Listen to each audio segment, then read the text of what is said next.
세상에서 일어나는 전쟁하는 그 이유를 보면요, 대부분 결국 이권 다툼이죠. 힘을 과시하고 무기를 과시하기 위함도 있을 수도 있겠죠. 그 힘을 과시하기 위함도 있겠지만 그것보다 자신의 것을 손해보지 않고 또 빼앗기거나 빼앗기지 않고 내가 더 뺏고 그래서 소유하려고 하는 그 이유가 가장 크게 차지하고 있을 것입니다. 성경에도 수많은 전쟁들을 기록하고 있는데 모세와 여호수아 때 전쟁을 보면요, 약속의 땅으로 향하는 여정 중에서 이렇게 전쟁을 여러 번 치르게 되죠. 그리고 약속의 땅에 들어가서 그것을 또 그 땅을 차지하기 위한 전쟁이었어요. 가나안 땅을 향해서 가는 광야 생활 여정 중에서 아말렉이 갑자기 쳐들어온 거예요. 그래서 어쩔 수 없이 싸웠어요. 또 헤스본 왕 시온과 바산 왕 옥과 싸울 때는요, 이스라엘이 우리가 그 길로만 그냥 지나가게만 허락해 주십시오, 우리 조용히 지나가겠습니다 라고 했는데 허락을 안 하고 쳐들어온 거예요. 그래서 어쩔 수 없이 또 싸웠어요. 그런데 승리를 했죠. 그리고 가나안 땅에 이제 들어가서 그 가나안 땅과의 전쟁은요, 하나님께서 아브라함에게 하신 약속도 약속이었지만 이 전쟁을 해야 했던 이유는요, 신명기 9장 4절에요 내 하나님 여호와께서 그들을 내 앞에서 쫓아내신 후에 내가 심중에 이르기를 내 공의로움으로 말미암아 여호와께서 나를 이 땅으로 인도하여 들여서 그것을 차지하게 하셨다 하지 말라. 이 민족들이 악함으로 말미암아 여호와께서 그들을 내 앞에서 쫓아내심이니라. 가나안 땅의 족속들을 쫓아내고 이스라엘이 가나안 땅으로 들어간 이유가 이스라엘이 공의로웠기 때문이 아니라는 거예요. 가나안 땅에 사는 그 족속들이 악했기 때문에 쫓아낸 거라는 거죠. 그 우상 숭배가 가득하고 도덕적 윤리적 타락이 가득 차서요, 그 죄가 가득 찬 거예요. 이제 더 이상 하나님이 묵과할 수 없었던 거죠. 그래서 그 땅을 가장 약한 민족이었던, 가장 수요가 적었던 이스라엘을 하나님께서 출애굽시키셔서 거룩한 백성 삼으시고 그 땅을 심판하기 위한 전쟁이었던 것입니다. 그리고 동시에 하나님의 언약을 이루신 것이죠. 아브라함과 했던 그 언약을 이루신 거였어요.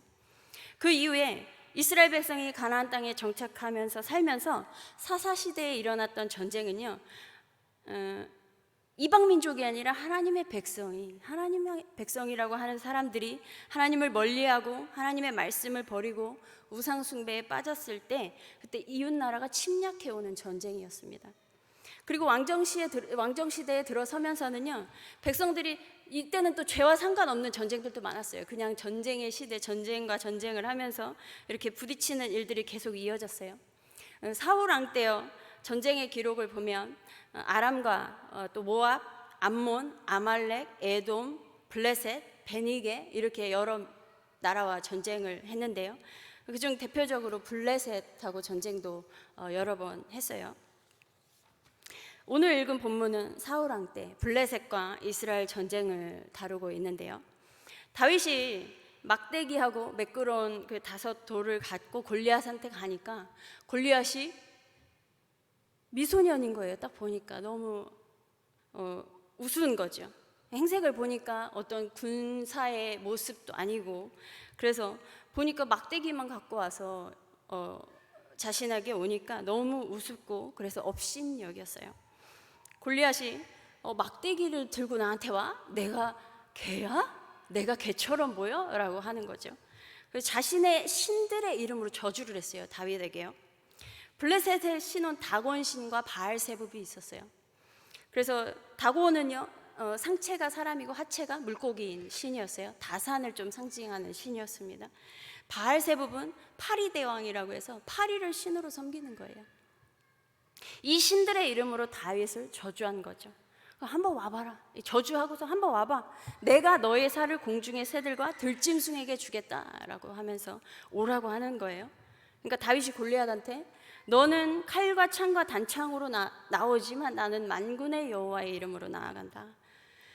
내가 너를 쳐서 내 목을 베고 블레셋 군대의 시체를 오늘 공중의 새와 땅의 들짐승으로 줄 거고, 이 전쟁은 여호와께 속한 것이기 때문에 여호와께서 나에게 너희를 우리 손에 넘기실 거다라고 하면서 나아가죠. 골리앗은 다윗에게 너의 살을 공중의 새들과 들짐승에게 주겠다고 했는데 다윗은요 그렇게 작지 않아요. 나는 블레셋 군대 모두 그 시체를 공중의 새와 땅의 들짐승에게 주겠다라고 하죠. 전쟁은 여호와께 속했기 때문이라는 거예요. 하나님이 어떤 분인지 다윗이 시편 24편에서 어떻게 쓰고 있냐면요, 영광의 왕이 누구시냐? 강하고 능한 여호와시오 전쟁에 능한 여호와시로다. 다윗에게서는 전쟁은 하나님께 속한 것이라는 확고한 믿음이 있었던 거예요. 그래서 이 믿음으로 골리앗을 쳐서 넘어뜨리고 이스라엘이 이기게 되었죠. 골리앗이 자신의 신들의 이름으로 다윗을 저주했을지라도 그 저주는 다윗에게 아무 영향이 없었어요. 오히려 저주한 자신에게 다시 돌아갔죠. 그 저주가 임했죠. 이렇게 하나님의 백성에게 누군가 저주할지라도 그 저주는 하나님의 백성에게는 아무 소용이 없는 것입니다. 오히려 그 저주를 퍼부은 사람에게 부메랑처럼 되돌아가는 거예요. 하나님의 백성은 하나님께서 보호해 주고 계신 것입니다. 역대하에서는 여호사밧 왕 때요, 암몬과 모압과의 전쟁이 있었어요. 이 여호사밧 왕이 어떤 왕이라고 기록되어 있냐면, 여호와께서 여호사밧과 함께 하셨으니 이는 그가 그의 조상 다윗의 처음 길로 행하여 바알들에게 구하지 아니하고 오직 그의 아버지의 하나님께 구하며 그의 계명을 행하고 이스라엘의 행위를 따르지 아니하였습니다. 다윗의 처음 길로 행했대요. 항상 남유다의 그 왕의 기준을 볼 때 항상 다윗이었어요. 다윗처럼 했다. 다윗처럼 하나님께 구하고 다윗처럼 하나님의 말씀을 따르고 다윗처럼 했다라는 거예요. 그런데 어느 날 모압과 암몬이 남유다를 치러 온다는 소문을 듣게 된 거예요. 이때 여호사밧 왕이요 두려웠어요. 그래서 여호와께 낯을 향하여 얼굴을 들고 간구하고 온 유다 백성에게 금식하라고 공포했더니 남유다 백성들이 다 모여들기 시작한 거예요. 그래서 모든 유다 백성들이 모여있는 여호와의 전 뜰 앞에서 여호사밧 왕이 기도를 했어요. 이때 여호와의 영이 레위 사람 야하시엘에게 임하고 야하시엘이 하나님의 말씀을 전하기 시작하는데요, 너희는 이 큰 무리로 말미암아 두려워하거나 놀라지 말라. 큰 무리라는 게 이스라엘 백성보다는 더 크다는 거겠죠. 이 전쟁은 너희에게 속한 것이 아니요 하나님께 속한 것이니라, 이렇게 예언을 했어요. 그리고 전쟁에서 이겼고, 이 전쟁의 결과가 어떻게 됐냐면 이방 모든 나라가 여호와께서 이스라엘의 적국을 치셨다 함을 듣고 하나님을 두려워했다라는 거예요. 이렇게 전쟁은 하나님께 속한 것이기 때문에 하나님께 도우심을 간구하며 나아가는 자에게는 하나님께서 승리를 주시는 것입니다. 뿐만 아니라 성경에 기록된 전쟁 중에서 하나님께서 이스라엘 편에서 개입하실 때는 이 백성들이 무기가 있든 없든 상관이 없었어요. 수가 많든 적든 아무 상관이 없었어요. 시편 33편 16절 17절에 많은 군대로 구원 얻은 왕이 없으며 용사가 힘이 세어도 스스로 구원하지 못하는도다. 구원하는 데에 군마는 헛되며 군대가 많다 하여도 능히 구하지 못하는도다. 사사 기드온 때 미디안과 전쟁할 때요, 군사가 너무 많다 추려서 300명과 전쟁을 했는데 이 기드온과 300명이 싸우기 위해서 갖고 갔던 거는 나팔과 횃불이 든 항아리였습니다. 무기가 아니라, 무기라고는 그거였어요. 나팔과 횃불이 든 항아리. 그 적진으로 나아갔죠. 나팔을 불고 항아리를 부수고 한 손에는 횃불, 한 손에는 나팔을 들고 불면서 여호와 기드온의 칼이다 하고 외치면서 그 적진을 에워쌌어요. 그랬더니 미디안 군사들이 뛰고 부르짖고 도망가고요, 서로 자기들끼리 치는 거예요.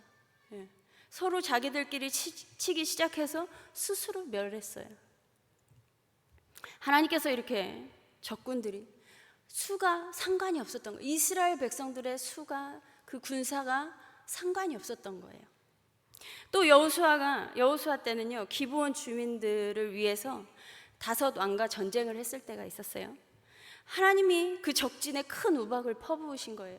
근데 이걸 뭐라고 말씀하시냐면, 이 우박으로 죽은 사람이 이스라엘 자손의 칼에 죽은 자보다 더 많았다라는 거예요.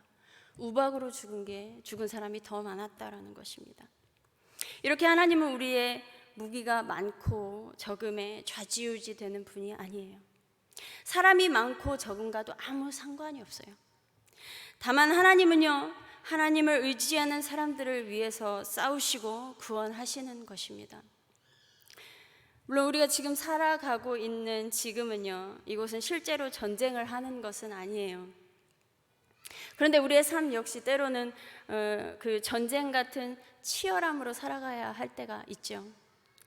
하나님의 백성의 인생은요, 다 하나님의 손에 붙들려 있기 때문에 우리의 모든 삶이 우리에게 속한 것이 아니고 하나님께 속해 있다는 것을 믿으시기를 바랍니다. 이것은 우리가 갖고 있는 어떤 세련된 무기로 이기는 것도 아니고요, 오직 하나님께 속했음을 인정하고 하나님을 의지하는 자만이 믿음으로 승리할 수 있다는 거예요.